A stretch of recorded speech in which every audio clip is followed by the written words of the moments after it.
version will return viewers to the gritty, realistic drama we enjoyed when we were kids. League of Reparation hunt concludes. The Tri-Power Task Force, whose goal is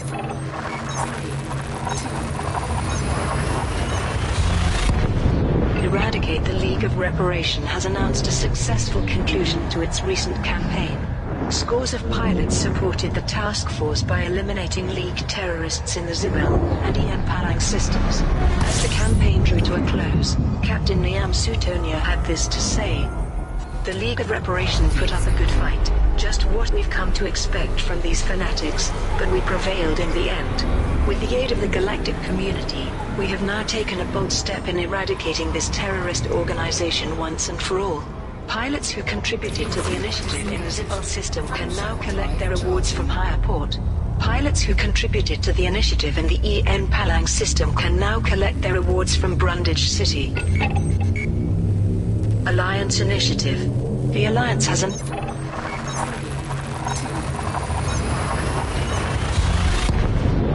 plans to build an Ocelis starport in the MEL-22 Sector GMVC-28 system, to further bridge the gap between the core systems and the Alliance's outposts in the California Nebula.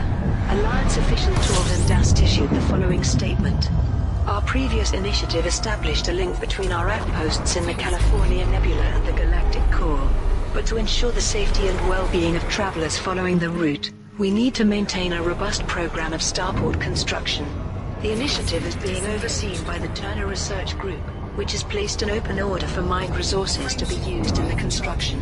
The organization has also placed a kill order on all ships on its wanted list, to ensure that those contributing material to the campaign can do so safely. The campaign begins on the 26th of July 3304.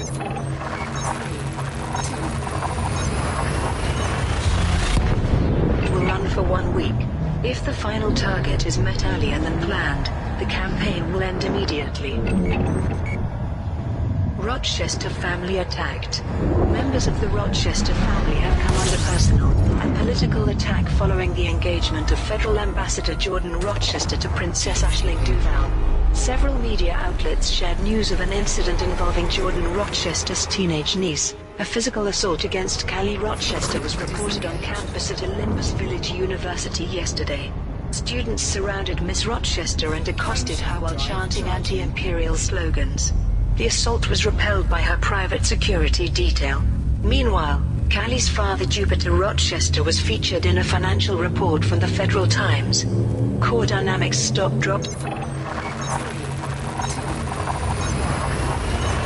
18% this month, undoubtedly due to the C family being linked with an imperial princess.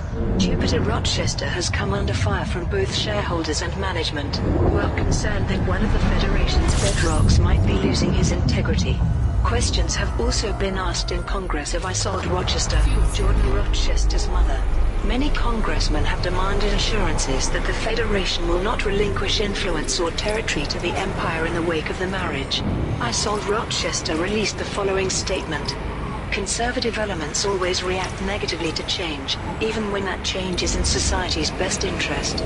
My son's relationship with Her Imperial Highness represents not just a union between the Rochesters and the House of Duval, but the start of a new era of cooperation that will strengthen us all.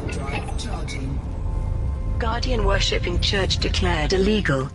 The Church of Eternal Void, a fringe group that venerates the Guardians, has been declared illegal in every system where it operates. Cardinal Hieronymus and others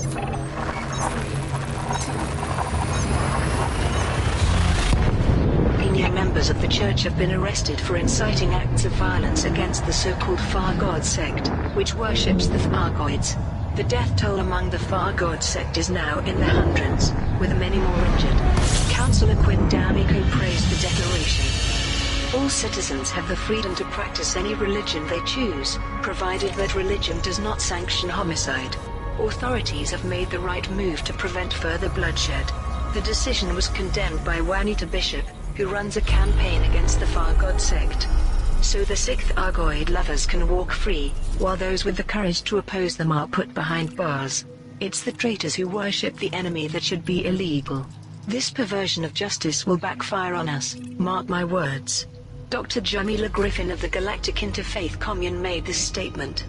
The ability to distinguish between laws and beliefs is the mark of a civilized society. In this case we consider the Far God sect to be the victim rather than the aggressor, despite the controversial nature of their faith. Starport Status Update. This report presents the latest data on starports experiencing technical issues as a result of Thargoid sensor-related interference. Old Silo, Checker. Daniel Gateway, Adu. Pharma Laboratory, Lindetti. Gainsler Dock, Venexo. Iron Stock, Manide. Naily Survey, Manide. Nagat Division, Galli Besse. Pins in Orbital, Manide. Russ Landing, Saigon. Weber Dock, Mean. Young Station, Lindetti. Meanwhile, the following starports are on the brink of closure. Brashier Land, Jabugali. College Station, Huichi. Dampier's Progress, Jabugali. Ford Platform, HIP 41022. Griffiths Horizons, Ruckback. Israel Port, Madramakaze. Jury Silo, Obambori.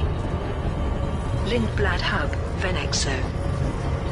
Scott Station, HIP 93685. Thomas Orbital, Wolf 1241. Vasiliev Installation, LTT 4560. Vishnievsky Snerd Prospect, Anna Gorovici.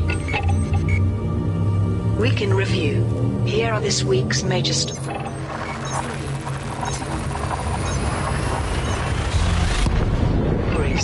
Maroklat of Alliance Interpol has announced that Admiral George Varma, who was arrested last week on suspicion of working with terrorist organization the League of Reparation, was in fact framed by Rear Admiral Riri McAllister. It is now believed that McAllister is Nexus, the League's central coordinator. Following this development, information decrypted by a tri-superpower task force has revealed the location of League's strongholds in two systems, one in Imperial and one in Federal space. A two-pronged operation to destroy these enclaves is now underway. Princess Aisling Duval has discussed her forthcoming marriage in an interview with Solomon Helios. The princess insisted that any negativity surrounding the wedding was based on prejudice and fear, saying, "Shouldn't we all be free to love whomever we wish?" Meanwhile, there has been a spate of violence against the Thargoid-worshipping Far God cult, resulting in dozens of deaths and hundreds of injuries. The Far God cultists have offered no resistance to the aggression. Local security forces have been slow to respond to the incidents, and few arrests have been made. In other news, a thermonuclear weapon, launched over 1,000 years ago during Earth's Third World War, has been discovered. The intercontinental ballistic missile was found beneath the Pacific Ocean, during construction of new undersea habitation off the coast of California. The missile's uranium core has been disarmed, and the risk to local populations nullified. Finally, a spokesperson for the Cobra Wing has announced that its campaign to build a research outpost in the Ebor system has been enthusiastically received by the galactic community. Scores of pilots supported the campaign by delivering commodities to Morris Enterprise, and eliminating agitators in Ebor, thereby ensuring the safety of traders. And those are the main stories this week. Starport Status Update. This report presents the latest data on starports experiencing technical issues as a result of Thargoid sensor-related interference. The following starports are currently closed. Rebi Enterprise, Tsheka. Singer Orbital, Matsia. Stabenow Survey, Cerno. Vauculus Vision, Veroclist. The following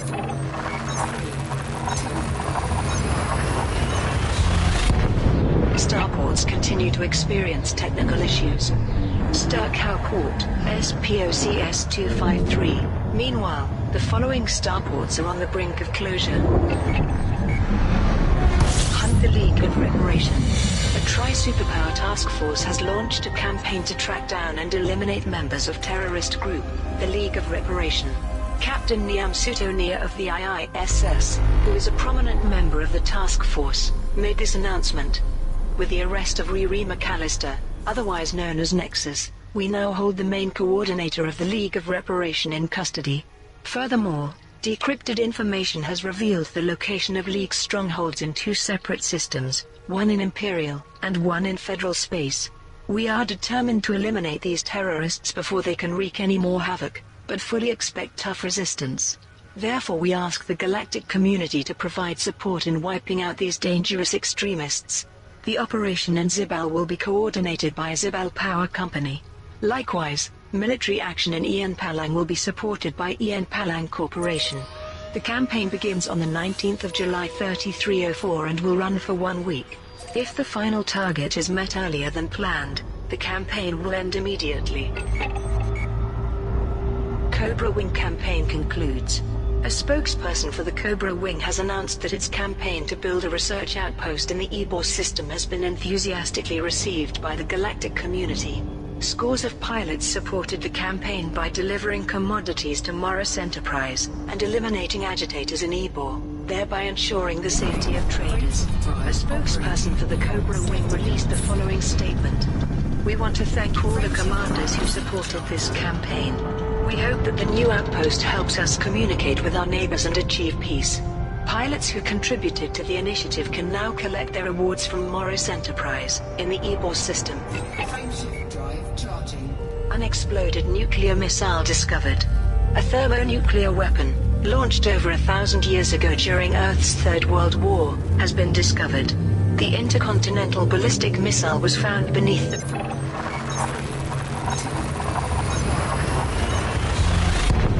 Pacific Ocean, during construction of new undersea habitation off the coast of California. Lieutenant Commander Paige Patterson, a munitions disposal specialist for the Federal Navy, gave this statement.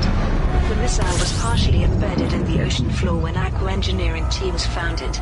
Erosion of the casing makes identification difficult, but the design is consistent with strategic ordnance of the mid-21st century. Its thermonuclear warhead would have had an explosive yield of 45 megatons. Robotic avatar units have successfully disarmed the missile's uranium core, so the risk to local populations has been nullified. We are now treating the area for radiation leakage. The remains of the missile will be scrapped. Dr. Imogen Riang, a historian specializing in Earth conflicts, observed, a variety of relics from World War III, which took place between 2044 and 2055, have been found over the centuries. All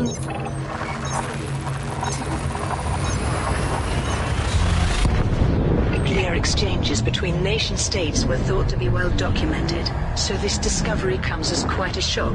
Although the missile's origin remains a mystery, its location near the western seaboard suggests 2 possibilities. Either it was a failed launch from a silo in the United States, or it was an inbound enemy missile that failed to reach its target. In the latter case, it was likely disabled by the USA's defensive laser grid, which combined ground turrets with armed satellites. This was how America avoided a nuclear detonation on its soil during the war, unlike most other continents on Earth. Thargoid cult attacked. There has been a spate of violence against the Thargoid-worshipping Thargoid cult, resulting in dozens of deaths and hundreds of injuries. Since the Church of Eternal Void declared war against the sect, its members have compelled citizens to attack Thargoid believers in many systems. Several of the sect's places of worship have been firebombed. The Thargoid cultists have offered no resistance to the aggression, and have even refused to leave burning hive chapels. Cardinal Hieronymus, representing the Church of Eternal Void, addressed a large crowd. Our loyal followers are performing the Guardian's righteous work. Those who serve the Thargoid demons are demons themselves, and we must cast them out with fire and fury. A vocal campaigner against the Thargoid sect, Juanita Bishop, told the media. It might not be pretty, but what's happening now is no different to what our brave pilots are doing out there in space, defending their own kind. We will do whatever it takes to protect our children from these monsters. Local security forces have been slow to respond to the incidents, and few arrests have been made. Councillor Quinn D'Amico commented. The lack of an immediate clampdown is inexcusable. The Church is inciting criminal acts and persecuting a legally registered religion. I call upon the authorities to bring the full force of the law against any vigilante behavior. Identity of Nexus confirmed. Deputy Inspector Mara Klatt, of Alliance Interpol, has broken her silence regarding the League of Reparation. At a special press conference, she made this announcement.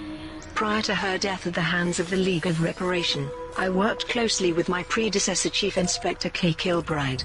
She revealed how Fleet Admiral Buchanan's assassination could only have been arranged by a senior figure within the Alliance Defense Force. She was patiently amassing evidence pertaining to this, a task that I inherited when she died. Information decrypted from the League's comms network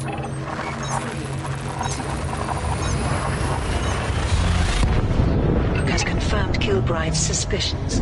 I can also confirm that the arrest of Admiral George Varma was due to false leads, misdirection on the part of Varma's protégé within the Alliance Defense Force, Rear Admiral Riri McAllister. Rear Admiral McAllister is Nexus, the League's central coordinator.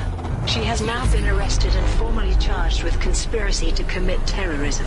We have released Admiral Varma with our apologies. The decrypted data has also revealed the location of 2 major League enclaves. The task force is organizing an operation to eradicate these groups, which we hope will be supported by the galactic community. Council member Jed Traeger was also present at the conference, and remarked, "We all owe a debt of gratitude to Inspector Klatt and the late Kilbride. Thanks to their dedication, Nexus has at last been unmasked. Hopefully this marks the end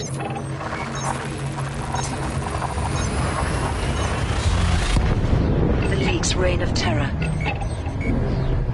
An interview with Aisling Duval. Princess Aisling Duval has discussed her forthcoming marriage in an exclusive interview with entertainment journalist Solomon Helios. The princess spoke openly about many topics, including the impact of her announcement. "I was as surprised as everyone else. After the ball for the federal delegation, things moved very quickly.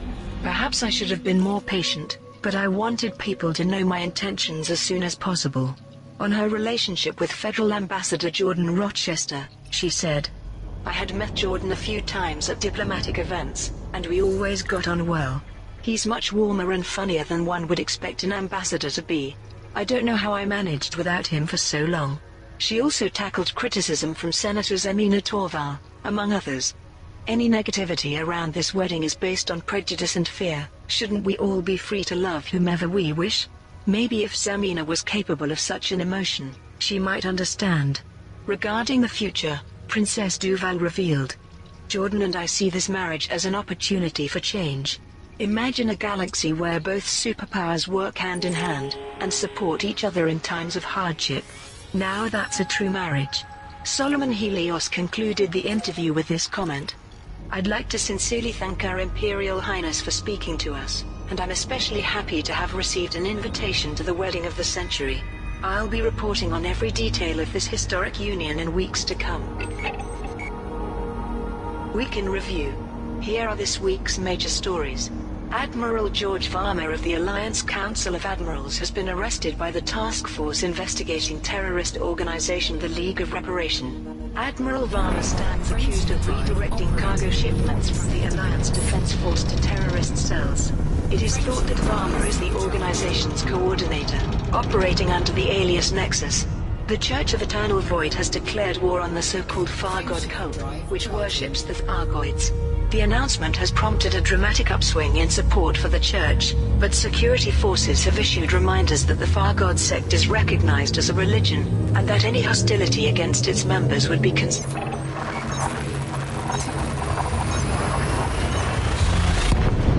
a criminal act. A date has been set for the wedding of Princess Aisling Duval and Federal Ambassador Jordan Rochester. Senator Emina Torval remains a vocal critic of the marriage, but former federal President Jasmina Halsey has expressed enthusiasm for the union. In other news, an appeal has been launched to find the owner of a lottery ticket worth 1 billion credits. The annual Galactic Jackpot is by far the most popular lottery game, but on this occasion the winner has yet to make a claim. Purchase of the winning ticket has been confirmed, but no data is available as to who bought the ticket or when. Cobra Wing, an independent organization based in Ebor, has launched an initiative to build a new research outpost in the system.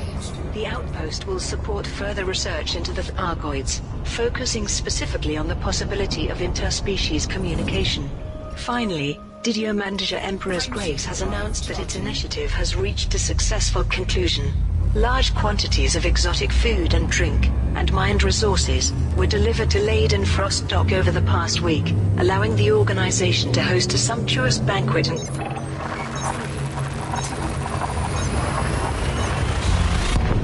construct a monument in honor of Admiral Myra Tiverion. And those are the main stories this week.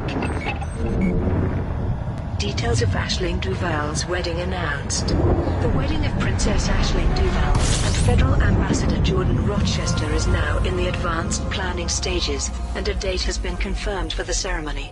An official proclamation was printed in both the Federal Times and the Imperial Herald. Her Imperial Highness Princess Aisling Duval and the Honorable Ambassador Jordan Rochester are pleased to announce the occasion of their wedding on Saturday 25th of August 3304 at the Imperial Palace on Emerald in the Seamice system. Invitations have been extended to representatives of every strata of society. An honor guard of vessels from both the Federal Navy and the Imperial Navy will be in attendance. The couple's wish is for all citizens of the galaxy to join together in celebration of their union. There has been criticism of Princess Duval's choice of husband, with some Imperial citizens voicing dismay at the forthcoming nuptials. Senator Zemina Torval continued to publicly air her disapproval. This is nothing but a PR exercise, designed purely for political and financial gain. The princess should not be undermining the Empire's policies for her own personal benefit. But there is equal support for what many consider a genuine romance. Former Federal President Jasmina Halsey, now acting as an advisor to the alliance, stated, "I am very enthusiastic about the opportunities for peace that this marriage will bring. This relationship symbolizes a new era of amity that will benefit all of humanity." Search for lottery winner. An appeal has been launched to find the owner of a lottery ticket worth 1 billion credits. The Federal Grand Lottery is the largest of its kind, regularly handing out millions of credits. The Grand Lottery also funds a wide range of social and infrastructure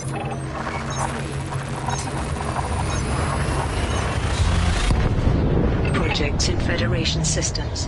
The annual Galactic Jackpot is by far the most popular lottery game, but on this occasion the winner has yet to make a claim. Purchase of the winning ticket has been confirmed, but no data is available as to who bought the ticket or when. Tori Theopolis, a spokesperson for the Federal Grand Lottery, told the media, "Someone out there is rich beyond his or her wildest dreams, they just don't know it yet. We're keen to find this lucky individual so we can hand over their winnings. We ask all citizens to check with any lottery players they know. Your soon-to-be billionaire friend or relative might be very grateful for your help." Didier Emperor's Grace Academy campaign concludes. The Didier Emperor's Grace Academy has announced that its initiative has reached a successful conclusion. Large quantities of exotic food and drink, and mined resources, were delivered to Leyden Frost Dock over the past week, allowing the organization to host a sumptuous banquet and construct a monument in honor of Admiral Myra Tiverion. A spokesperson for the Didier Emperor's Grace Academy released the following statement. "That was a banquet fit for an emperor. The food was sumptuous, the drink exquisite, and the revelry went on well into the early hours. I am certain Admiral Tiverion would have approved." Pilots who contributed to the initiative can now collect their awards from Leyden Frost Dock, in the Didier system.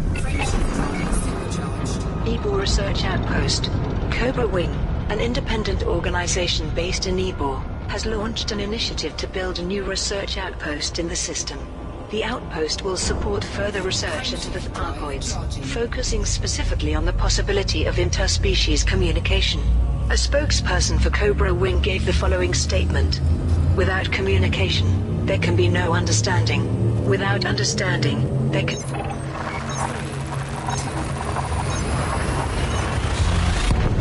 be no peace.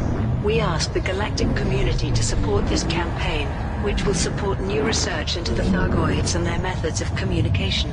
In support of this goal, Cobra Wing has placed an open order for various commodities, and has promised to reward pilots who deliver these commodities to Morris Enterprise in the Ebor system. The organization has also placed a kill order on all ships on its wanted list, to ensure that those contributing commodities to the campaign can do so safely. The campaign begins on the 12th July 3304 and will run for 1 week. If the final target is met earlier than planned, the campaign will end immediately. Alliance Admiral detained. A member of the Alliance Council of Admirals has been arrested by the task force investigating terrorist organization the League of Reparation. Admiral George Varma was confronted by Captain Niam Sutonia and Senior Agent Tanya Ramirez during a meeting of Admiralty staff at the Donaldson Starport in Ilioth. Despite protests, he was placed under arrest and escorted to a secure facility. Captain Sutonia gave a brief statement to the media. "We have been trying to determine how the League of Reparation gained access to military-issue weapons, equipment and encryption. We now have evidence that Admiral Varma was secretly redirecting cargo shipments from the Alliance Defense Force to terrorist cells. It's highly likely that Varma is Nexus, the organization's coordinator, and we are proceeding on that assumption." The arrest has created diplomatic ripples, with federal and imperial ambassadors being summoned before the Alliance Assembly. Council member Jed Traeger told the Alliance Tribune, "For agents of the Federal Intelligence Agency and Imperial Internal Security Service to abduct an Alliance Admiral is an egregious transgression. They will not get away with this."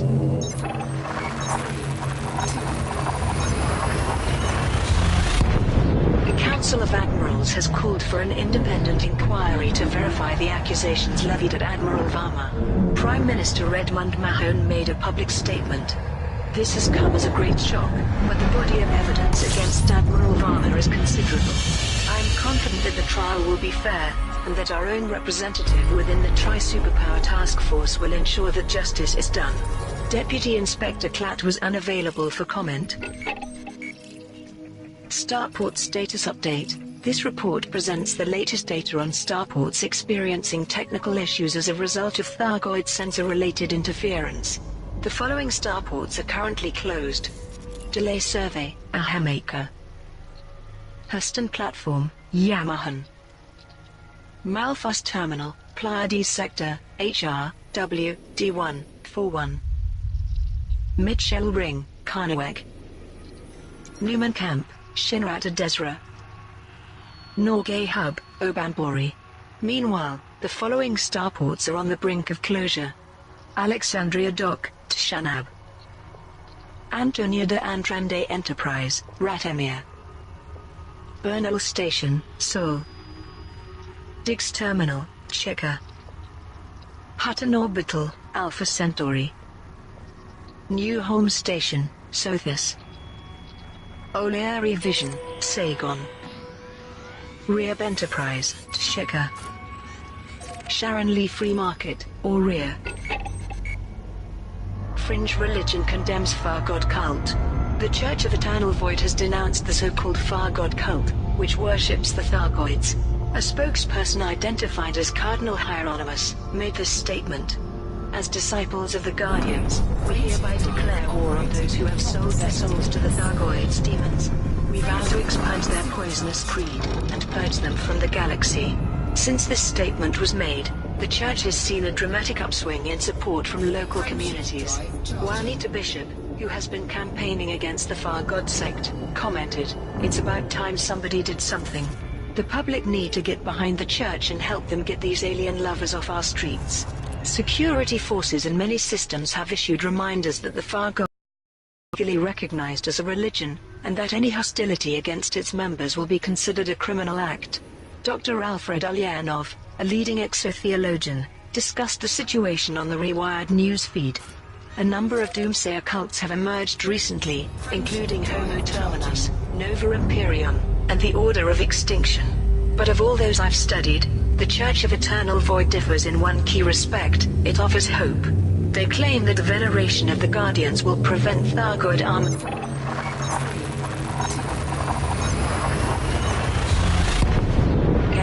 which is probably why they're the most popular, being based on a classic binary theology of good versus evil. It's apparent that the Church is taking advantage of animosity towards the Far God sect to promote itself. The idea of Thargoid spies in human form, although baseless, has caused much anxiety. By declaring the cult a holy adversary, the Church validates its own existence. Week in Review. Here are this week's major stories. A series of successful operations against the League of Reparation has led to much of the terrorist group being dismantled. But while the group has been dealt a severe blow, agents have yet to identify the organization's coordinator, Nexus. Meanwhile, an independent report suggests that a French Thargoid-worshipping cult may in fact be harboring undercover Thargoid agents. A leading exotheologian responded by saying that he did not believe the group to be a threat, despite its unsettling beliefs. Political journalist Cassia Carvalho has compiled a profile on Jordan Rochester, fiancé of Princess Aisling Duval, for the Imperial Herald. The article documents Rochester's family history, and raises the question of how he will balance being both a federal statesman and an imperial consort. In other news, celebrated author Rolav Redcourt has begun a promotional tour that will take him to over 50 destinations throughout the core systems. The tour will support Redcourt's new novel, Corsair King and the Storm of Desire, the 14th in a series of swashbuckling historical romances set in the 27th century. Didiomantia Emperor's Grace has completed work on the Tiverion Academy, a flight school for Imperial Naval Cadets, and is hosting an inaugural banquet to mark the event. The organization has placed an open order for exotic food,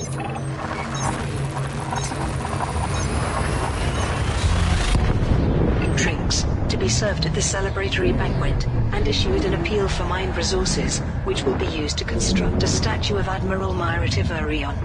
Finally, the campaign to supply a scientific project in Colonia has now concluded, and construction of a resource management center has begun. Hundreds of independent pilots made the journey to deliver commodities to Tier Technology Services in the Tier system. And those are the main stories this week. A profile of Jordan Rochester. Responding to public interest in Princess Aisling Duval's fiancé, Federal Ambassador Jordan Rochester, political journalist Cassia Carvalho has compiled a profile for the Imperial Herald. Jordan Rochester is now a household name throughout the Empire, though few were aware of him prior to his engagement to Princess Duval. But in the Federation, the Rochesters have been associated with success for over 200 years. The Rochester name can be traced back to self-made tycoon Apollo Rochester, who was the biggest landowner on Biggs Colony and the Altair system. Each generation since has strived for fame and wealth, and the expression "as rich as a Rochester" has become common parlance. The family matriarch is Isolde Rochester. She is a member of Congress, an influential figure in the Liberal Party and a staunch supporter of Shadow President Felicia Winters. Isolde raised 5 children, including Jordan, and it was her accomplishments that inspired her son to enter politics. Jordan's siblings chose different paths. The eldest, Jupiter Rochester, is an executive with Core Dynamics, with a personal fortune in the billions. 15 years ago he had his own celebrity marriage, to actor Thomas Turai. They now have 2 teenage children, daughter Carly, and son Kalen. Jordan's sisters, Juno and Jocasta, have impressive Navy careers, holding the ranks of Vice Admiral and Post Captain respectively. Only Jordan's younger brother, Jonah, has no title. He is believed to be the black sheep of the family. Despite being just 34, Jordan has already made his mark. He has overseen several high-level negotiations on behalf of the Federal Diplomatic Corps, and is now a trusted envoy, noted for his charm and tact. His future will be interesting, to say the least. How will he balance being both a federal statesman and an imperial consort? And what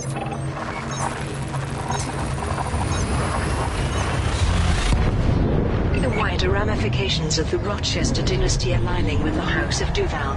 Even more so than his predecessors, Jordan Rochester has already ensured that history will remember his family's name. The Didiomantia Emperor's Grace Academy inauguration. The Didiomantia Emperor's Grace has completed work on the Tiverion Academy, a flight school for Imperial Naval Cadets. The organization is hosting an inaugural banquet to mark the event, and to honor the late Admiral Myra Tiverion, the organization's founding member, who will have a monument erected at the site. A spokesperson for the Didiomantia Emperor's Grace released the following statement. The Tiverion Academy will provide new recruits with cutting-edge training facilities. To host a fitting banquet for its inauguration.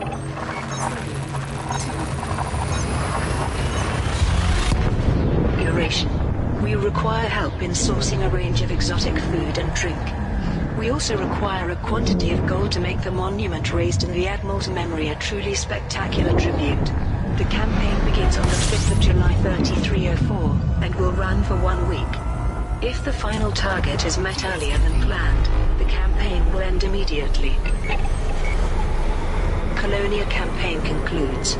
The campaign to supply a scientific project in Colonia has now concluded, and construction of a resource management center has begun. Hundreds of independent pilots made the journey to deliver commodities to Tier Technology Services, in the Tier system. Professor Alexei de la Vega, in charge of the research project, made this statement. With the construction of a research center, we will be able to monitor population spikes and manage resource allocation throughout the region. Pilots who contributed to the project can now collect their rewards from Bolden's Enterprise, in the Tier system. Starport Status Update. This report presents the latest data on starports experiencing technical issues as a result of Thargoid sensor-related interference. The following starports are currently closed. Arend Dock, HIP 17838. Gary Gateway, Tashika. Gentle Survey, Jolagro. Gordon City, Agagori. Meanwhile, the following starports are on the brink of closure. Hurston Platform, Yamaha. Malfas Terminal, Pleiades Sector, HRW, D141. Newman Camp, Shinrata Desra. Mitchell Ring, Karnawek. Delay Survey, Ahameka.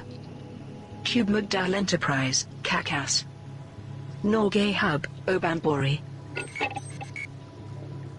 A Thargoid fifth column? Amid growing public mistrust of a fringe sect that worships the Thargoids, a report suggests that the group's members may be undercover Thargoid agents. Independent journalist Flint Firemaker Lafos shared his theories via the Rewired news feed. I'm sure you're all just as creeped out as I am by those hooded monks and their stinking hive chapels. Granted, being creepy isn't a crime, and I'm as live and let live as the next man. But isn't it strange that this cult is rising just as the Thargoids return in force? The idea of humans working on behalf of aliens might sound crazy, but think about it. All those escape pods captured by Thargoid ships, what did they want them for? After a bit of brainwashing, they'd make perfect spies, sent back to infiltrate humanity using this religion as a cover. What scares me is that these freaks don't communicate. They just lurk in the dark, waiting. Why are they so mysterious? What's going on in those chapels? For all we know, they're seeding our planets with barnacles and eggs, right under our noses. Leading exotheologian Dr. Alfred Alyanov responded with this comment: I can categorically answer one point. The reason the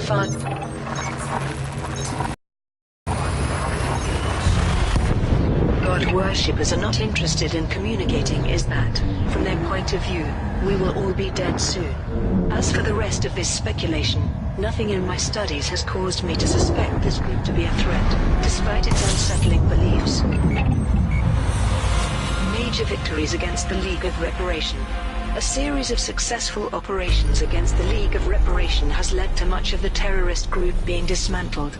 Captain Niam Sutonia, a member of the Tri-Superpower Task Force investigating the League, released this statement.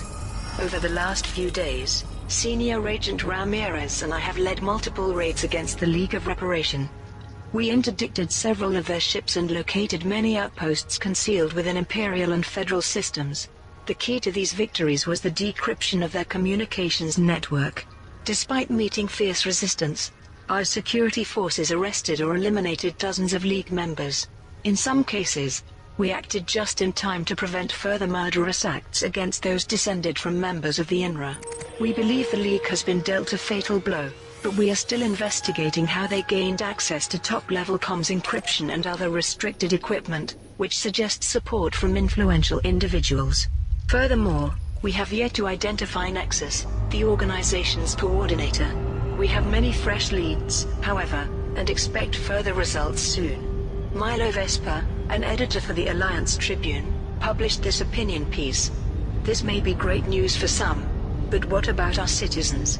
The task force should be hunting down these animals in the Alliance. We know they're here. What with Admiral Buchanan at Lathe and the trap they set for Chief Inspector Kilbride, whose bravery we will never forget. Why isn't a replacement out there on raids too? Deputy Inspector Klatt was unavailable for comment. Author begins interstellar book tour. Celebrated author, Olav Redcourt, has begun a promotional tour, visiting over 50 destinations throughout the core systems. His new novel,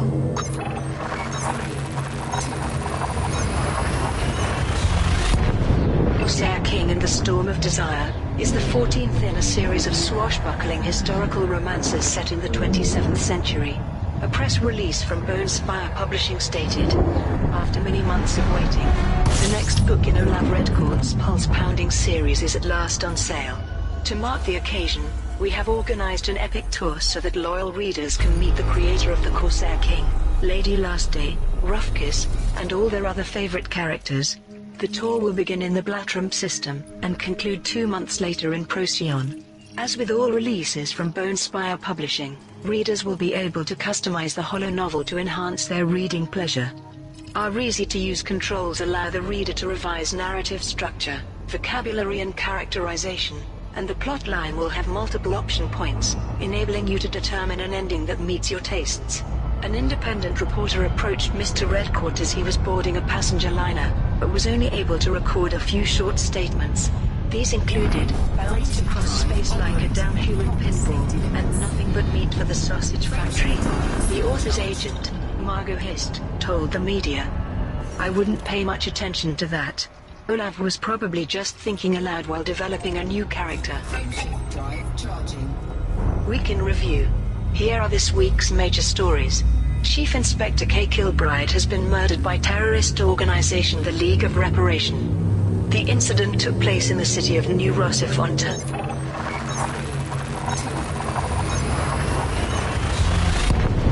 This world. In the wake of Inspector Kilbride's death, Alliance Interpol has assigned Deputy Inspector Mara Klatt to assume the role of Task Force Liaison. There has been a range of reactions to news that Princess Aisling Duval and Federal Ambassador Jordan Rochester are to marry. A congratulatory message was sent from the Imperial Palace, but there was no comment from Emperor Arissa Lavigny Duval. Senator Zemina Torval was frank in her disapproval, while Senator Caspian Leopold, who was rumored to be courting Aisling Duval, was more supportive.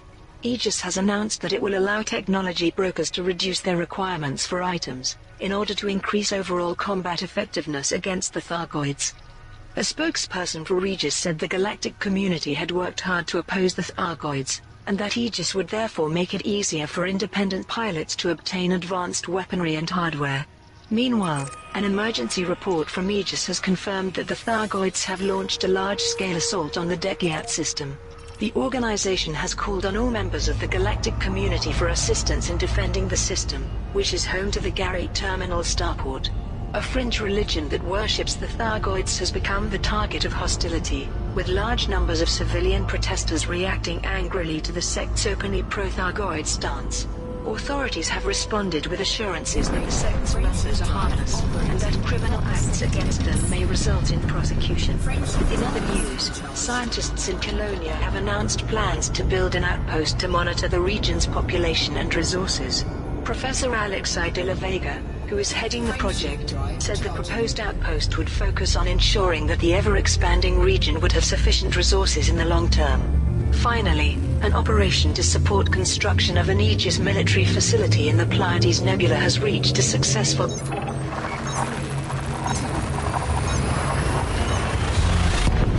conclusion. Hundreds of pilots supported the initiative by delivering mined resources to the Oracle, and by protecting traders in the system. And those are the main stories this week.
Frameshift drive charging.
Frameshift drive charging.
charging.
Frameshift drive charging.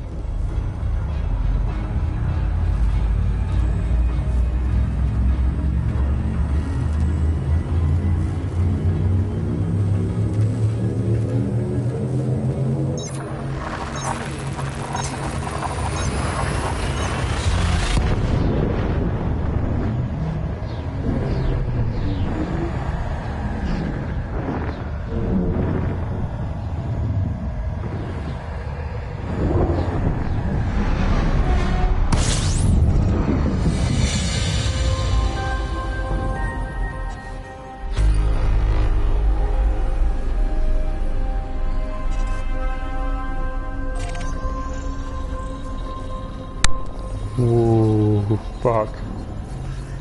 That is fucking mental.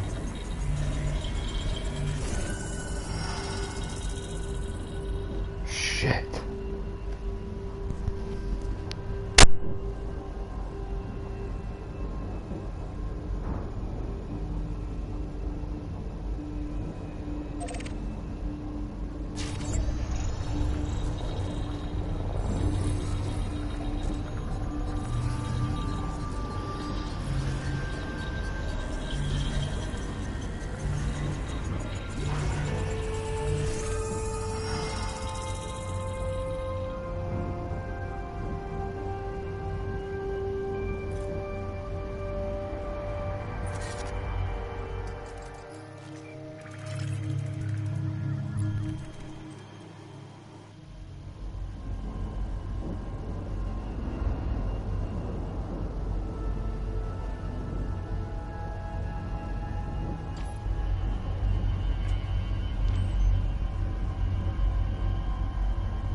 Well, we've got to go in there.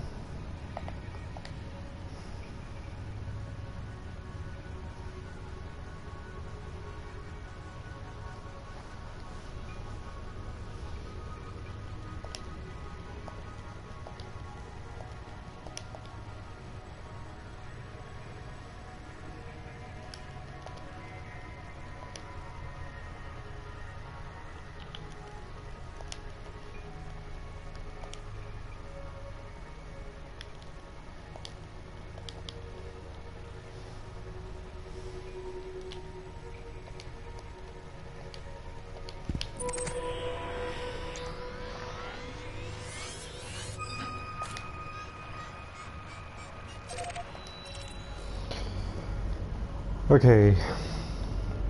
This could be the end of this trip. Actually, I need to look at some stats on this thing.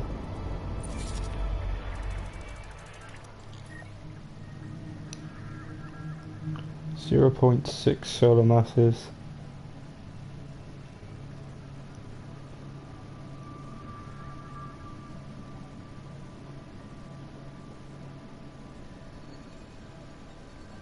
Orbiting that star in 0.2 of a day, that's fucking quick. Oh. Into the cone we go. Shit, there's another star there as well, fucking hell. Slowly does it.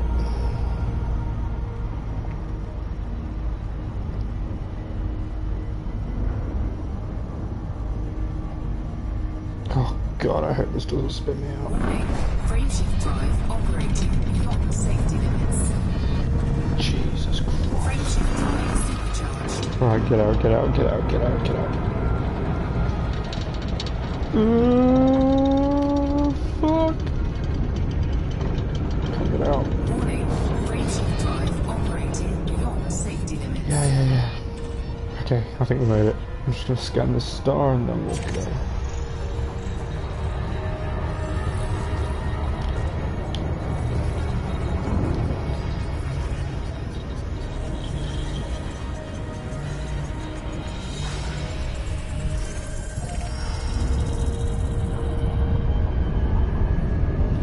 Okay, this system was insane. Let's get out of here. Just want to take one look at that mental thing. Let's fly by it. See, they look so tiny from a distance, but you just know they're deadly. Kind of looks like a bow tie for that star. Crazy. Let's get out of here. Frameshift drive charging. Straight into another neutron star.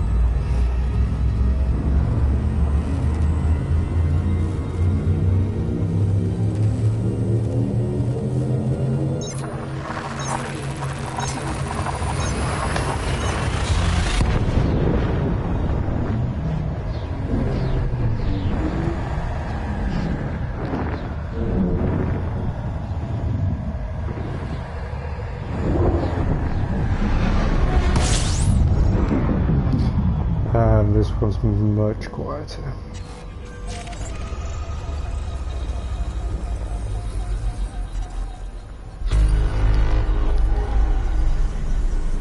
"27 things in this system, let's have a look, see what they are." Ooh, gas giants. Two big ones, fairly close as well. Let's scan those. Where are they? Should be able to scan these without going anywhere.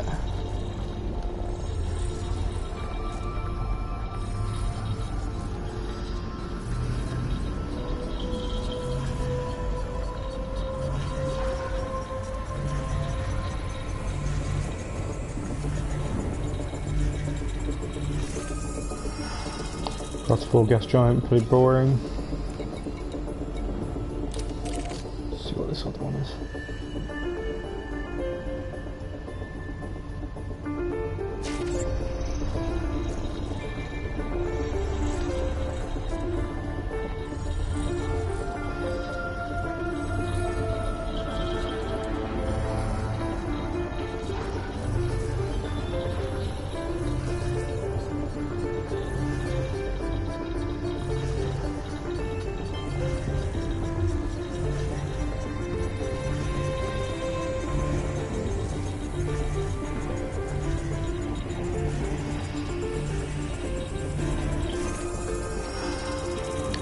That's 3 gas giants, also pretty boring.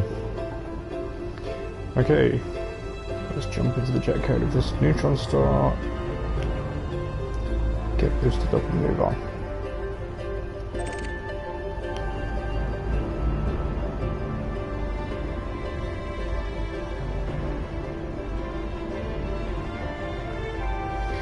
the key to these neutron stars is making sure you're flying away from them.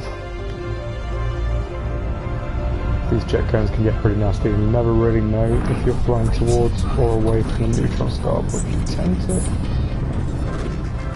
Damn it. You tend to improve your chances of flying away from the star if you start flying away from it in the first place.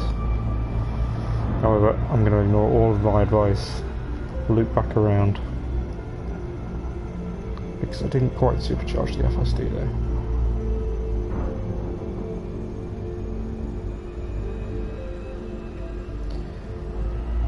The challenge with this Anaconda is that it flies like an ice cream truck,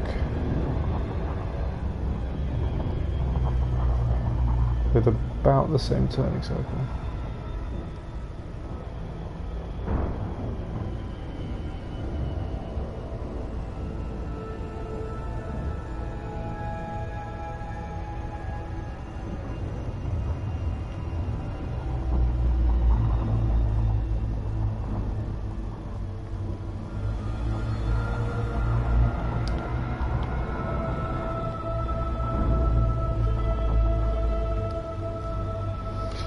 Should just be able to skirt the edge and get enough boost to charge the frameshift drive. Warning, frameshift drive operating beyond safety limits. Frameshift drive supercharged. Try not to fly into it as we go away. And off to the next system. NGC sector. Frameshift drive charging. And there'll be a yellow star, so we'll be able to scoop and fuel up.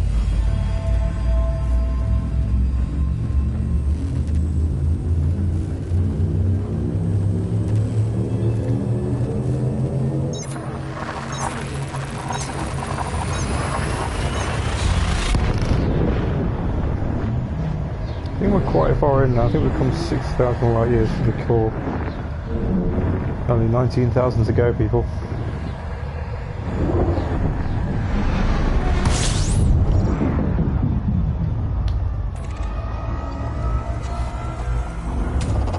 Fuel scooping. Grab some fuel, scan system, absolutely nothing here. Other than this great big yellow star. So let's just go straight on.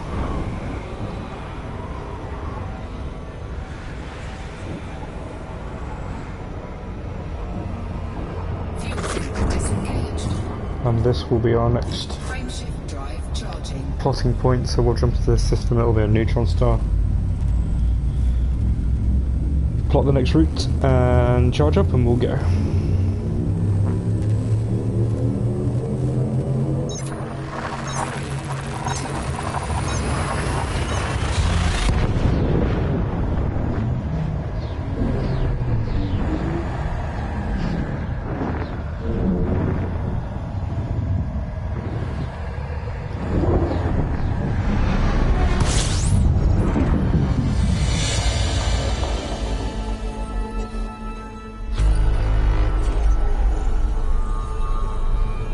Particularly interesting, this system. Looks like one star. Right, let's plot our next jump.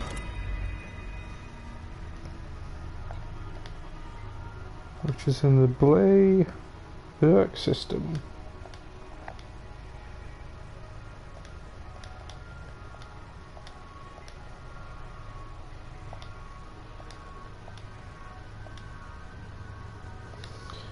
NGY D52.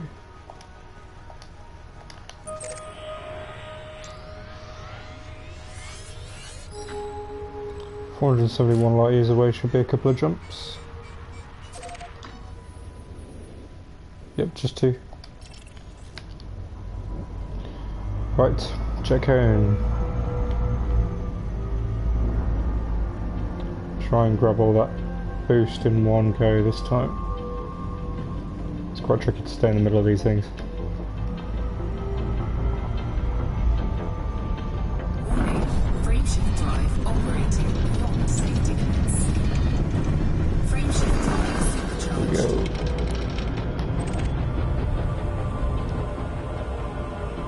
Frameshift Okay, jump number 1. We're jumping straight into another neutron star.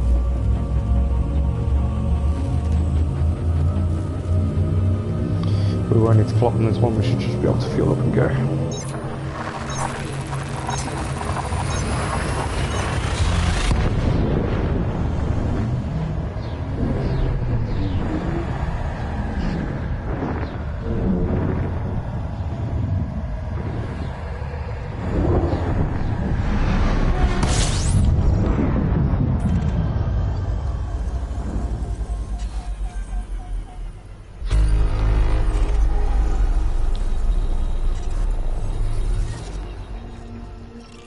One big gas giant there, but it's 16,000 light seconds out, so I'm not going to bother. It's too much time. Let's just jump into the jet cone and get to our next neutron star.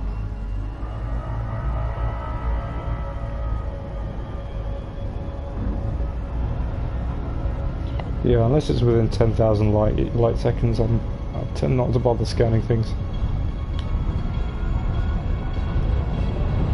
You're looking at a good couple of minutes of flying just to get there. Something like world I might consider it, especially if it's undiscovered.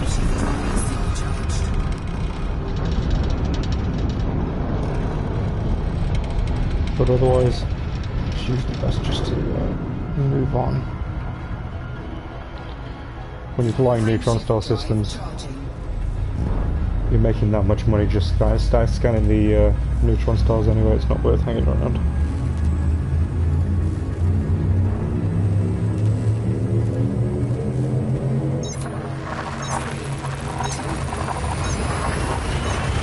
Quickly.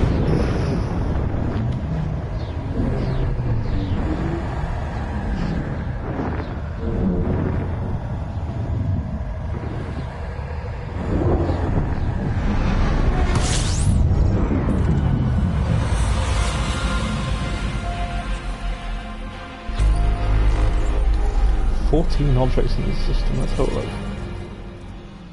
Another star, looks like some icy worlds, more icy worlds, nothing interesting. Where's that star? I don't see it. Oh, there it is. Yeah, 260 light seconds, 1,000 light seconds out, I'm not bothering with that. Let's plot our next route.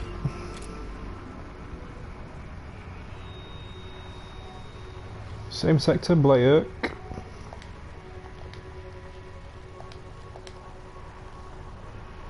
But this time XYS.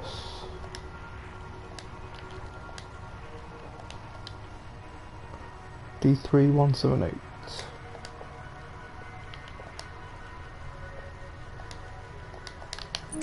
If you're wondering how I get these waypoints, what I'm doing is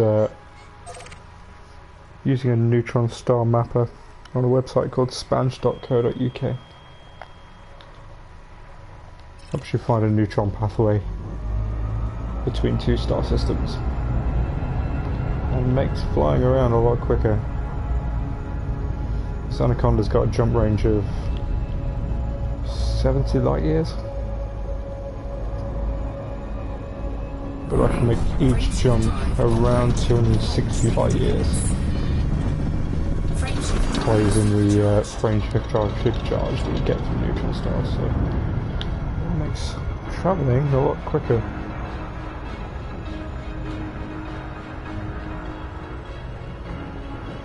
$255 light years for this jump. Frameshift drive charging.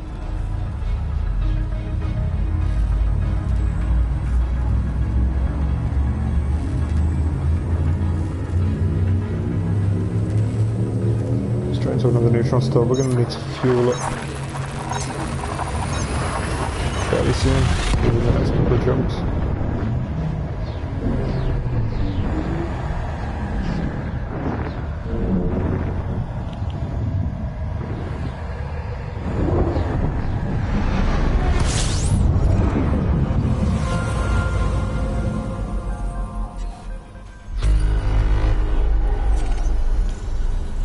Let's see what's here.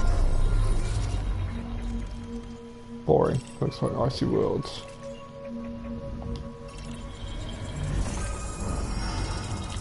Okay, let's plot our next route and hopefully our next jump takes to a fuel star. If not, we might have to deviate from the path. Still belay. DLP.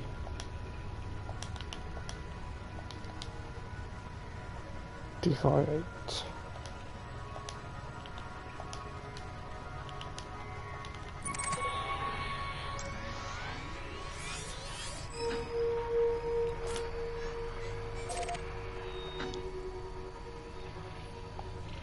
Seven light seconds, which is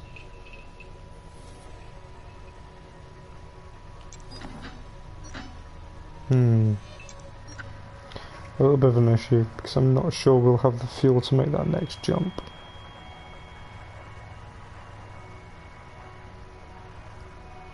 The jump after that is 507 light years, which should result in a fuel star, so let's make this jump anyway. And have some faith.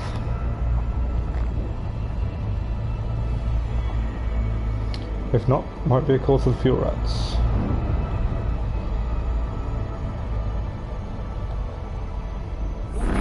Frameshift drive operating beyond safety limits.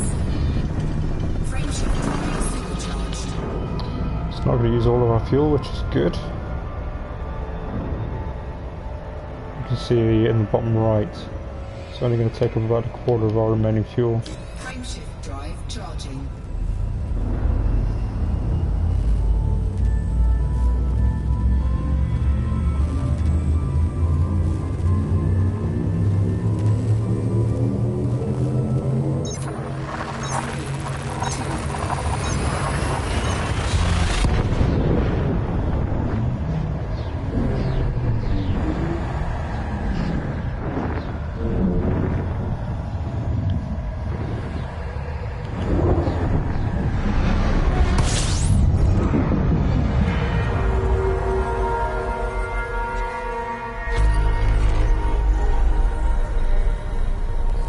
Just another star in this system, which is, again, pretty boring. There's a little bit of a problem with these neutron star systems because they have so much gravity and because they're usually the consequence of a cataclysmic collapse of a star. There's usually not much in the systems with them. Tends to get wiped out.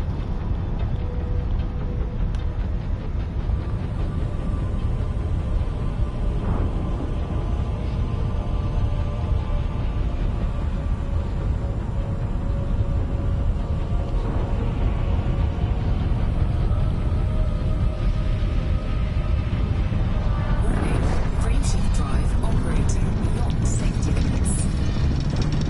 Frameshift drive supercharged. There we go. Now let's plot our next jump.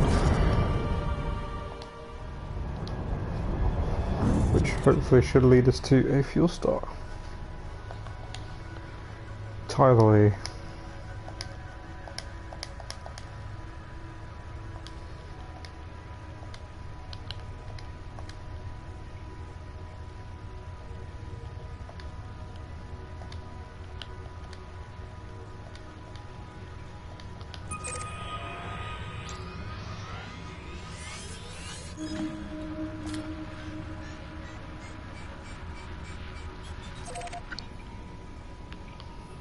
Oh, there's a fuel star there. Yeah, there we go.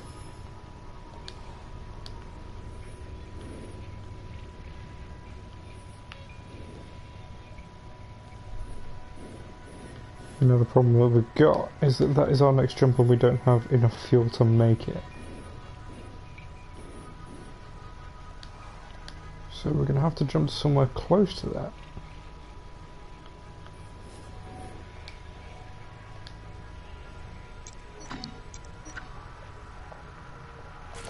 Do we have enough to make it to this blue star? No.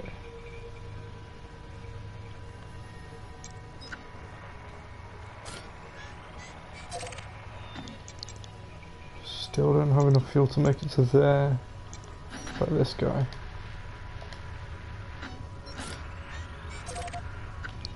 Nope. The dotted line means we don't have fuel to get there.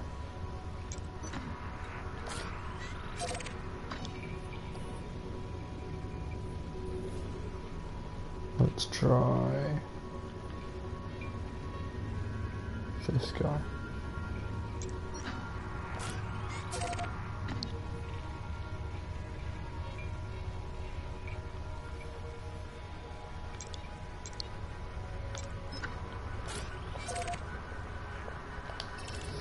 Okay, we're gonna have to sacrifice our jet cone jump, but we need the fuel.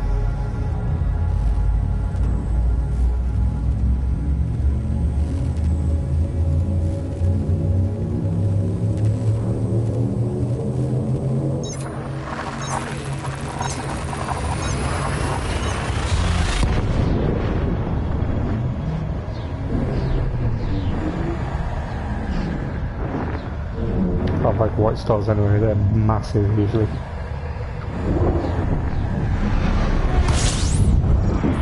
This one not so much.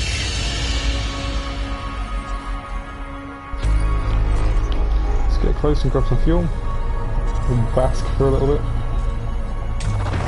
Fuel scoping.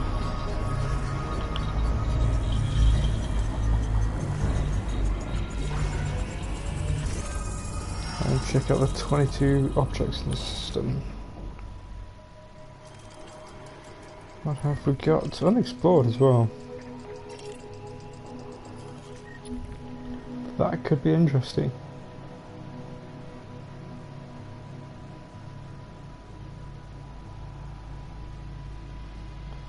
It's a high metal content world, which is a shame. It looked like a water world for a little while. That's too far away to bother with. Ah, gutted. Had high hopes for that.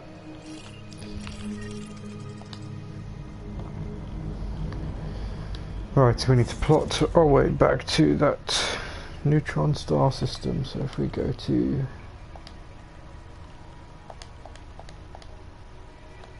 that should do it.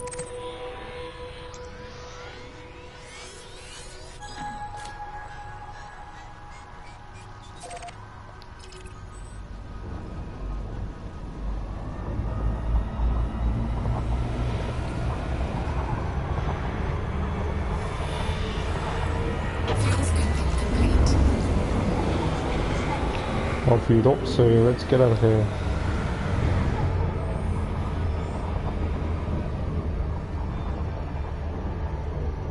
Frameshift drive charging.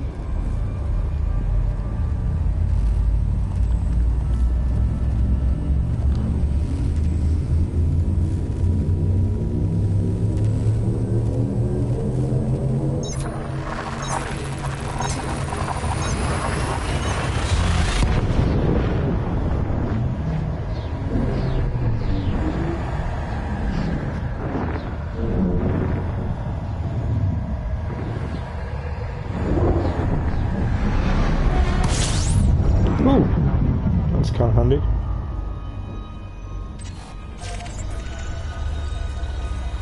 I think we must be in a regional space where just neutron stars are just crazy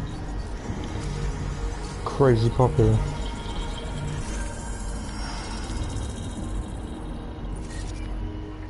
Nothing else in the system. Let's grab the jet cone.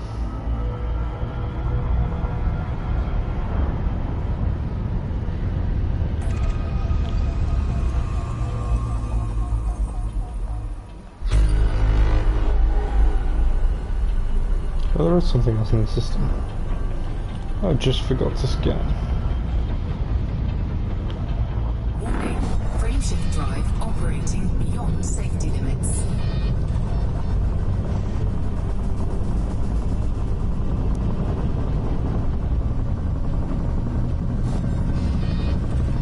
Come on, supercharge. Frameshift drive supercharged. It took take a while there. I wonder what that was about.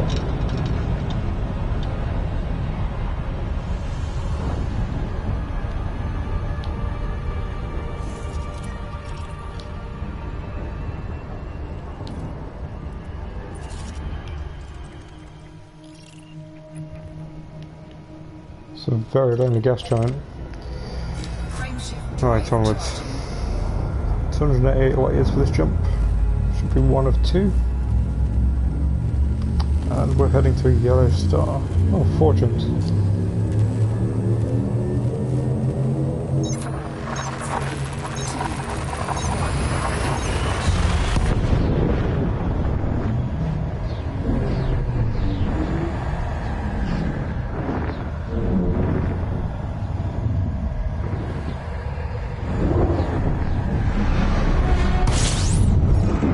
That is a bright ass star. See what's here? Fuel scooping. 2 other things. The fuel. Doubt they're anything interesting, but we'll have a look in a sec.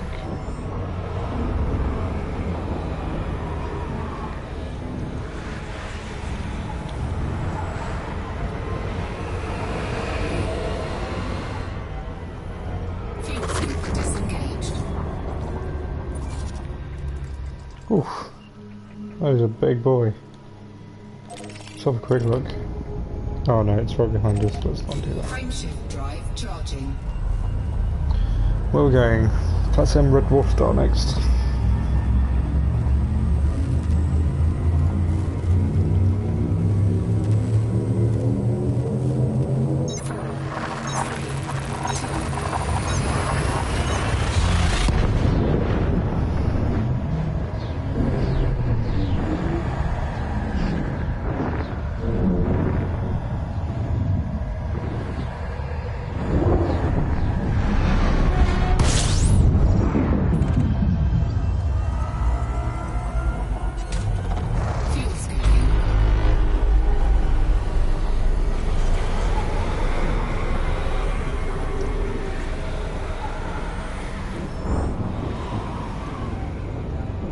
Fuel scooping. Fuel scoop disengaged.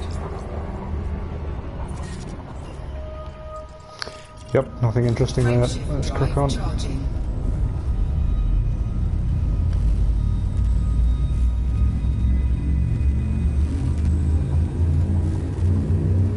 G-class star. I've seen a blue star in ages. I mean, neutron stars are blue, but blue stars are really big.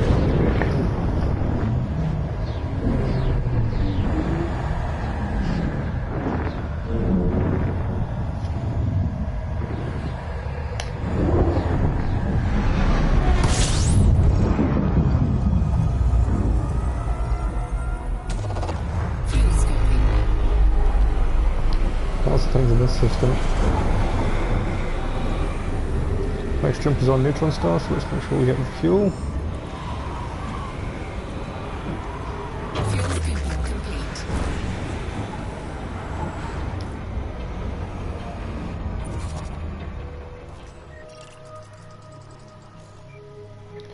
$347,000 light seconds. I think I'll give that a miss. Frameshift drive charging. Here's our neutron star.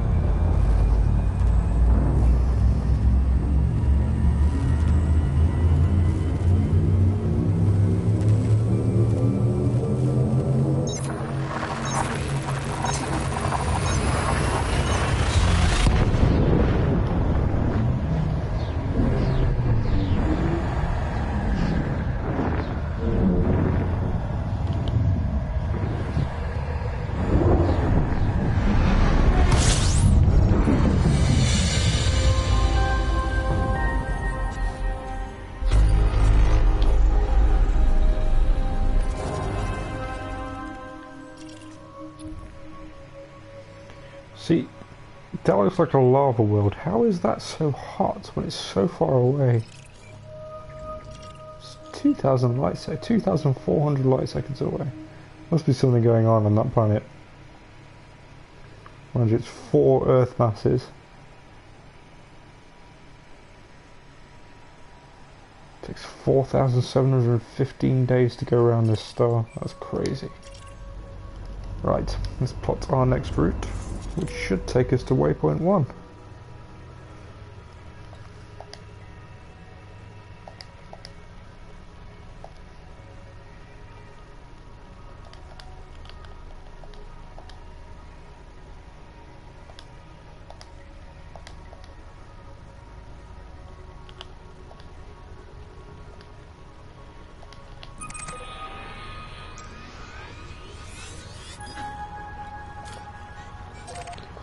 One jump, not quite waypoint 1 yet.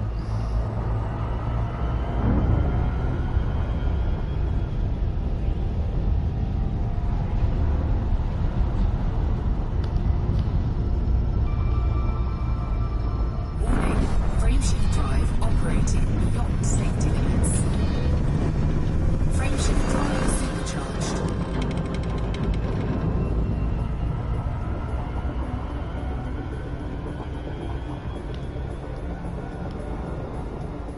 Frameshift drive charging. Straight into another neutron star.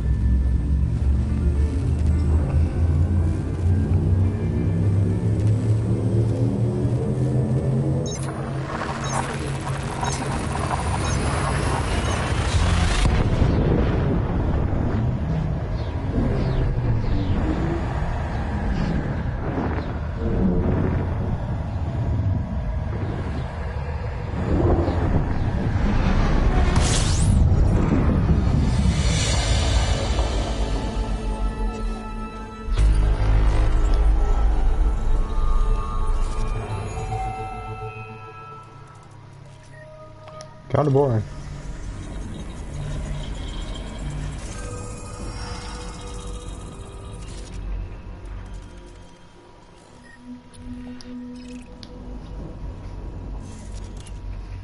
Right. And this should take us to the BR system. Sector even. BR Oog. Who comes up with these names, man?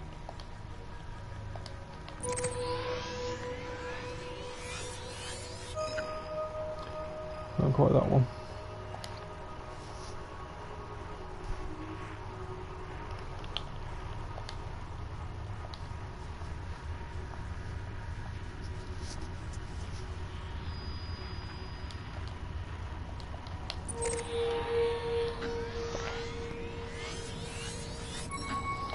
That's the one.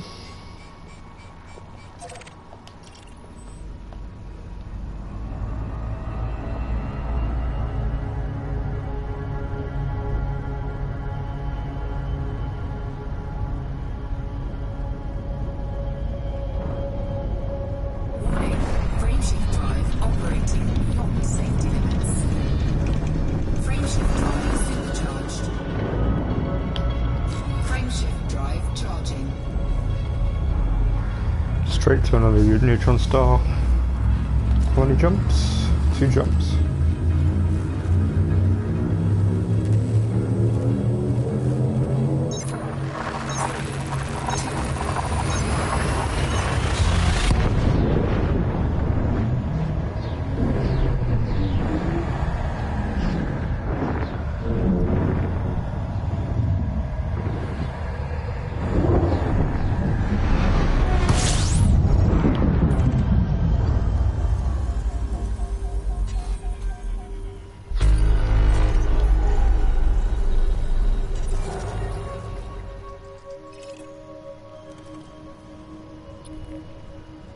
Wow.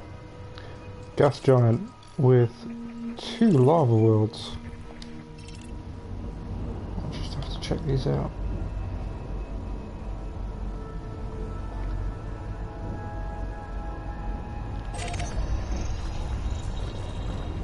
Scan this one from here, see if it's any good.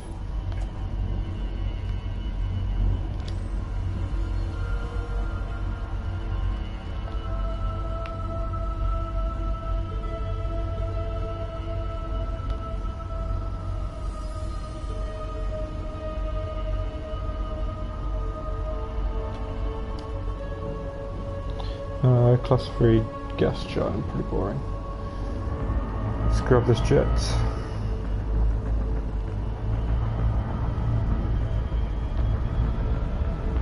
Warning, frameshift drive operating beyond safety limits. Frameshift drive supercharged. Module malfunction. Warning, Oh, that's hull breach bad. attack. Taking internal damage.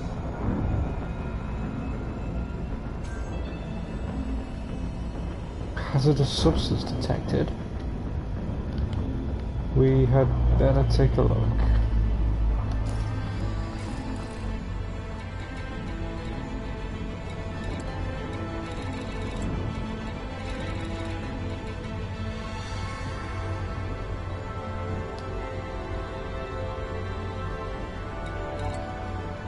Okay, looks like it's just the FSD. I'm probably able to repair that. We'll leave it as is for now. Just make sure there's nothing in my cargo that's causing that.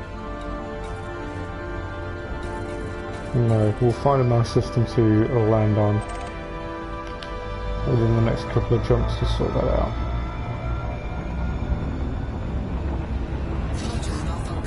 Shit. Drive charging.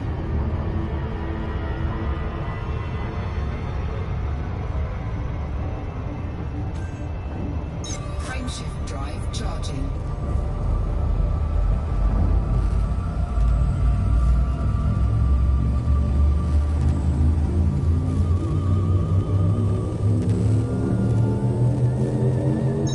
If I can just make it to Waypoint 1. This should be a landable planet.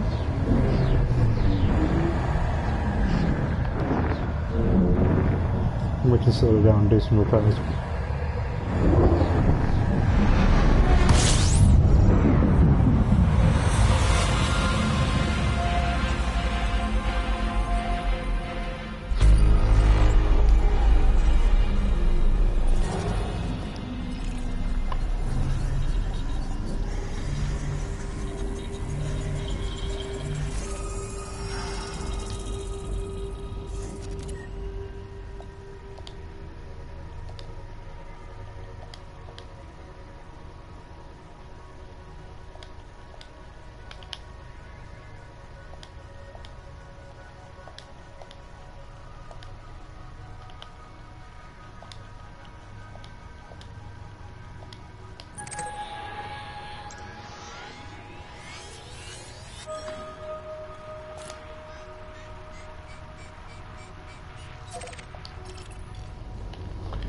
Alright, let's get this check going. Hopefully our FSD won't blow up on us. Oh shit, slow down.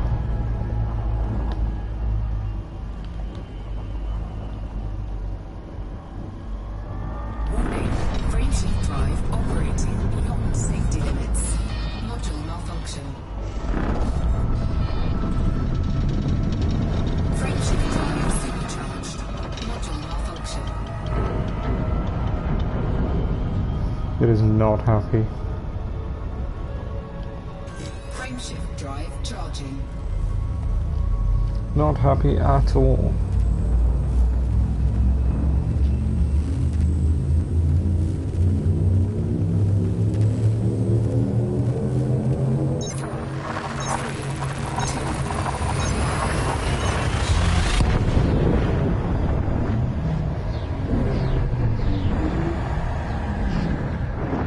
We're also going to have to think about fuel.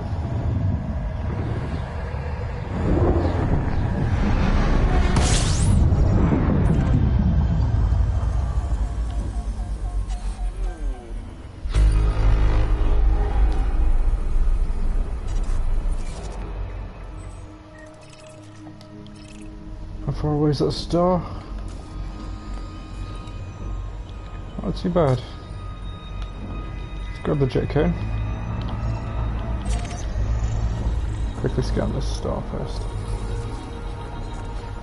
How's the FSD doing? Seems pretty okay for now. Just being a little bit naughty.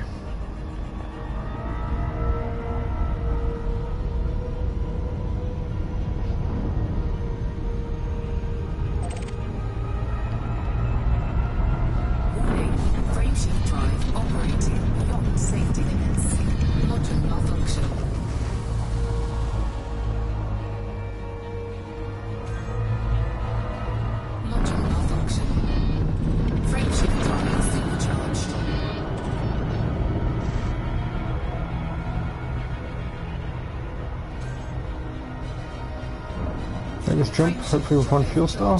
Yeah, class M red dwarf.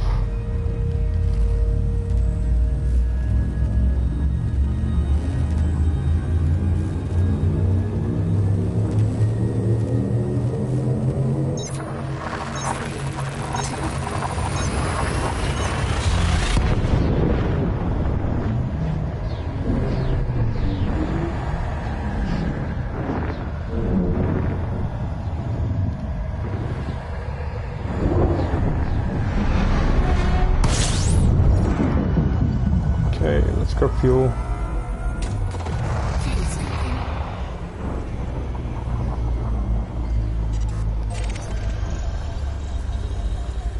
I think I saw another star off to the right of me, which I just want to be cautious about.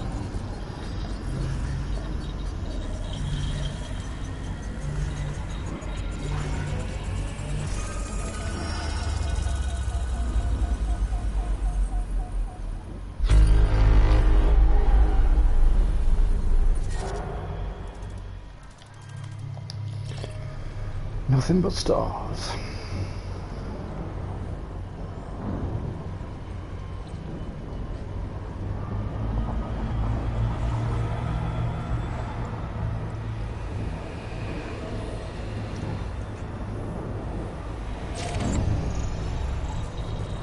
Fuel scooping complete.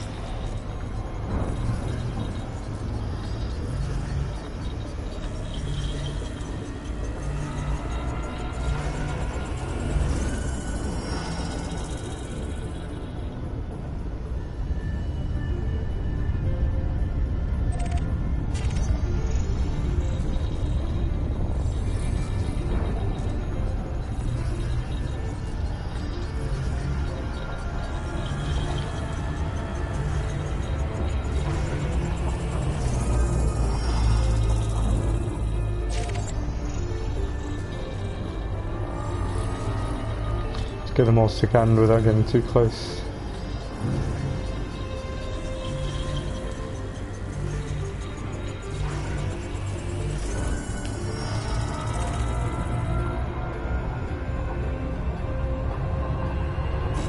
And then to our next system.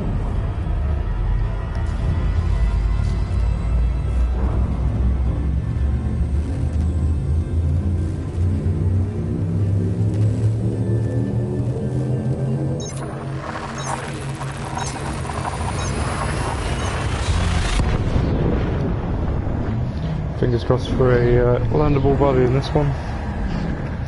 Fairly close to the main star, so we're pretty settled down for the night.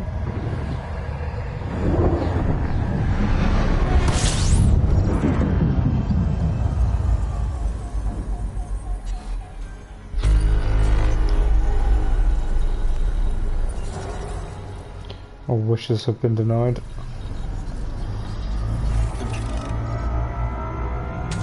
Looks like we're carrying on to the next system, which I think is our next neutron star.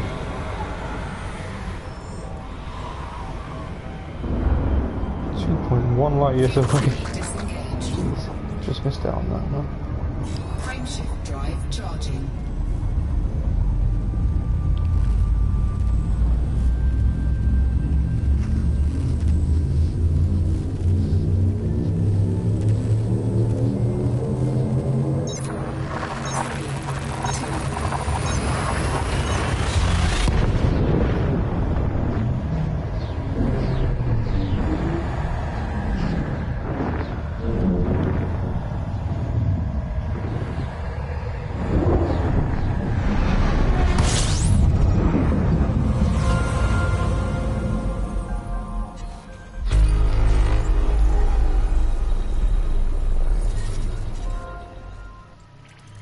Yep, we've got some landable bodies in the system, so let's go check that one out. We'll charge the FSD first, so that means that when we do take off next time, we'll have the boost and we can just go.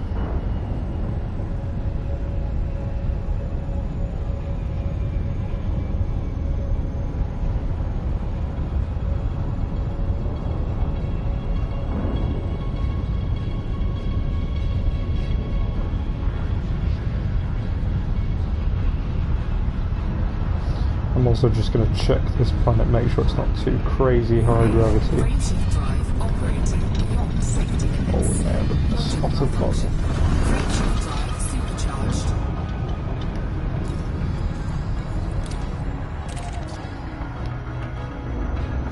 There we go, let's fly out.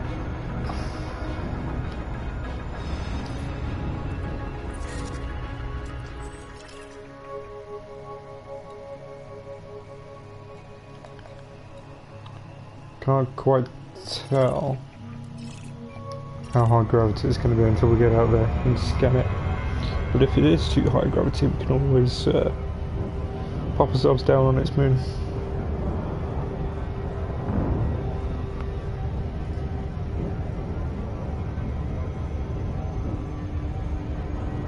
It takes about a minute to get there.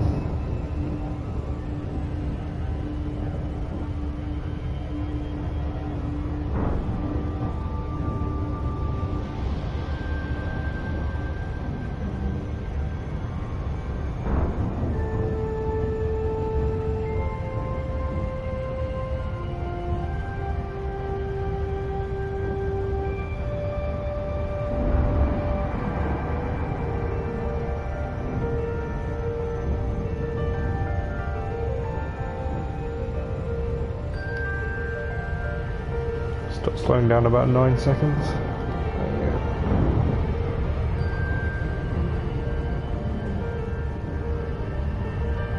Should be able to scan it soon. There we are.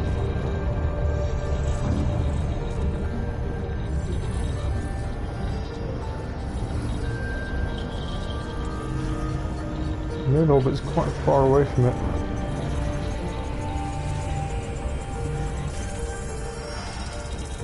Alright, let's slow right down and check the gravity of this planet. 1.1 G. No atmosphere. It does have a bit of volcanism though. Let's just check the other planet, see if it's any more interesting.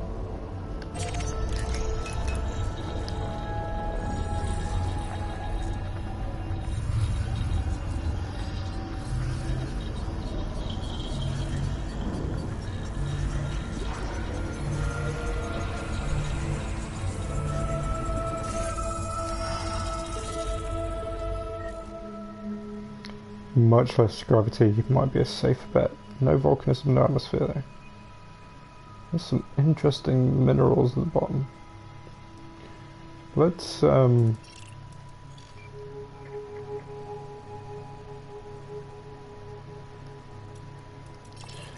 for the moon, it's a safer bet. I'll always take a low G planet over a high G planet.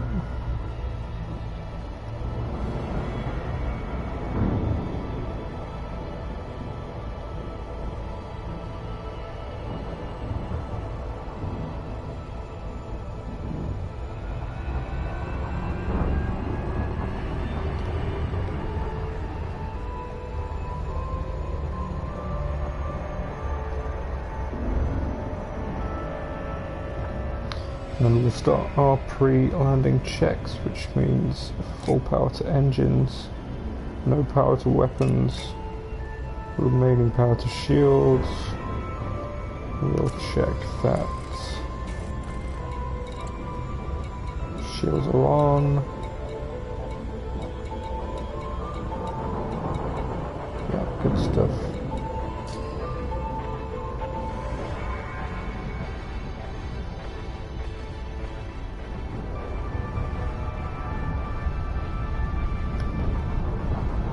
Slow right down. Looks like an interesting place. We'll aim for one of the not white bits because there'll be mountains. Somewhere nice and flat is what we're looking for.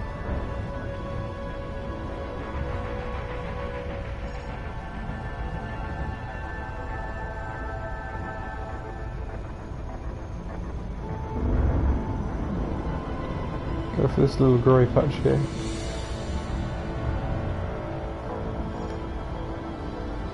Keep our descent nice and steady. Orbital flight engaged. See if we can keep it above 20 degrees.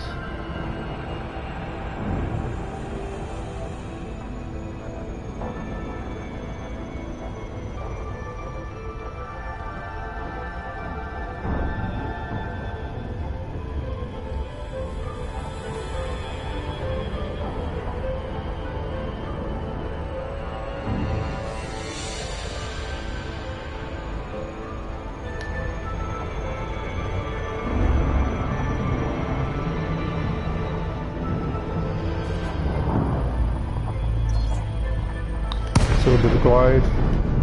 We'll take the glide at 20 degrees. That seems to be the safest bet.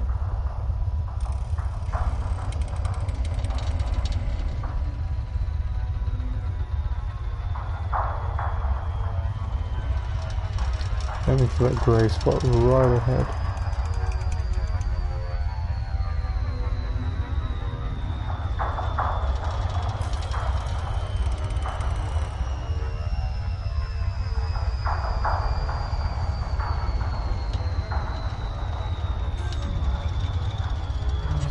Okay, we've dropped to 5 kilometers above the surface.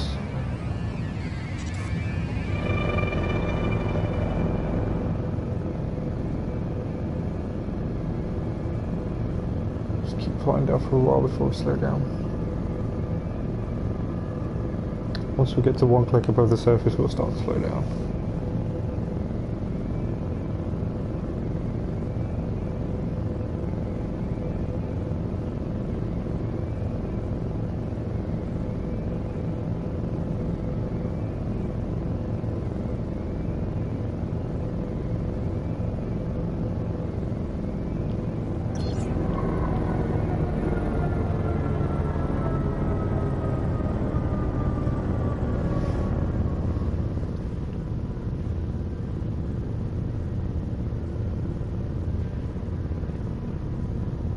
Put 5 clicks.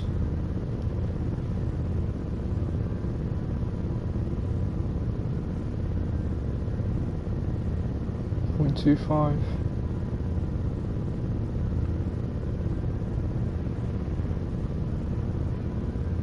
$1,000 before landing gear. Landing gear deployed. See the surface now on the radar. Start looking for a spot. 500.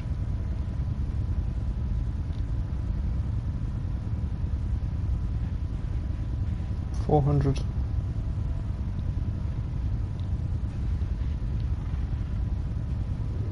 300. 200 level off.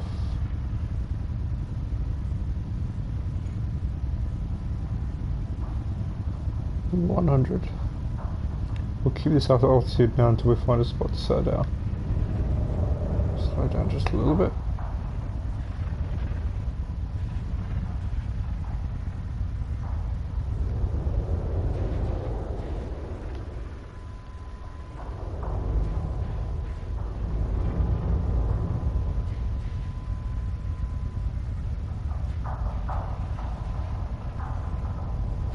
We're a bit close to the ground.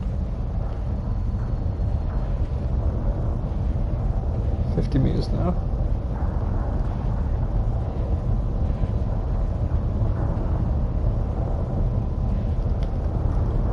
This looks like a good spot. Small crater below us, but it shouldn't be anything to worry about. Just find a spot to. There we go. Alignment okay. Landing gear is down. Descending slowly.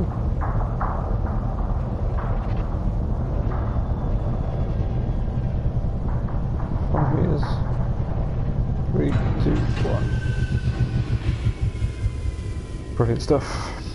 Okay, let's do those repairs quickly. We will thrusters are offline, gives us plenty of power, turn the AFMU on. Wait for it to charge. Our FSD is at 77%, so anything else need repairing? No. So we'll just put this on repair.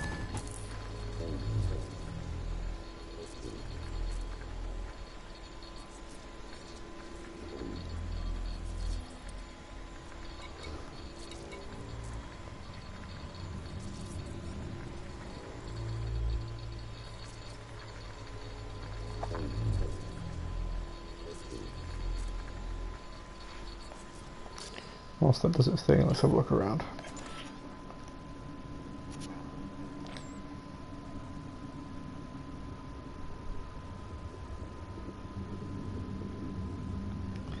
Check the ships, which seems to be okay.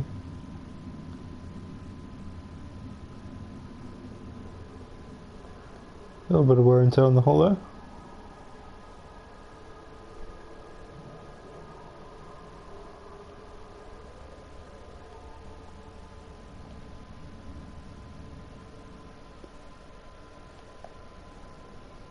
But aside from a few scratches on the paintwork, we look to be in a good place.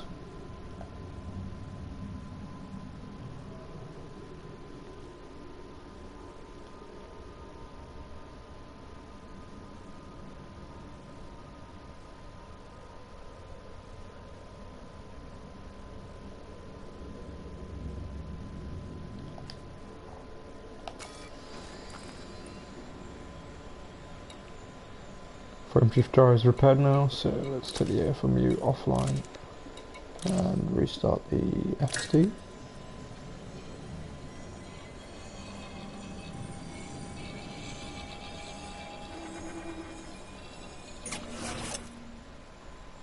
Good stuff. Right, we're all at 100%. So, final thing we need to do is plot our next route so that when we come back we know exactly where we're going, we can just take off.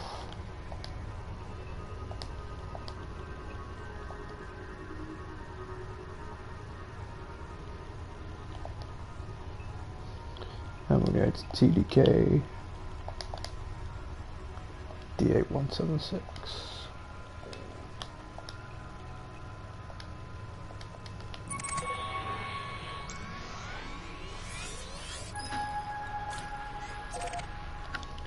Which is just one jump, which is fantastic. So, it looks like we're about a quarter of the way there, which is great, but we're actually going via one of these nebulas. So we're going to take a swing around this arm of the galaxy. Can't remember what that arm's called. And then we'll move into the core to Sagittarius A, which is somewhere around here. And it's absolute craziness. There she is.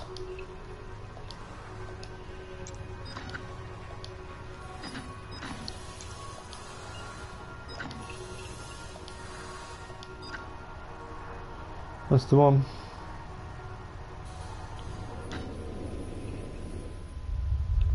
Quite a way to go yet, and we've got to get back. But for a first stint, that's not too bad.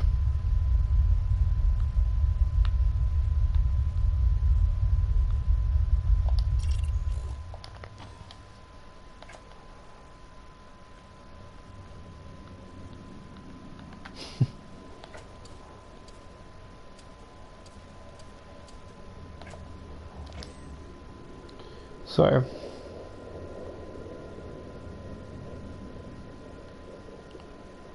pretty lonely planet.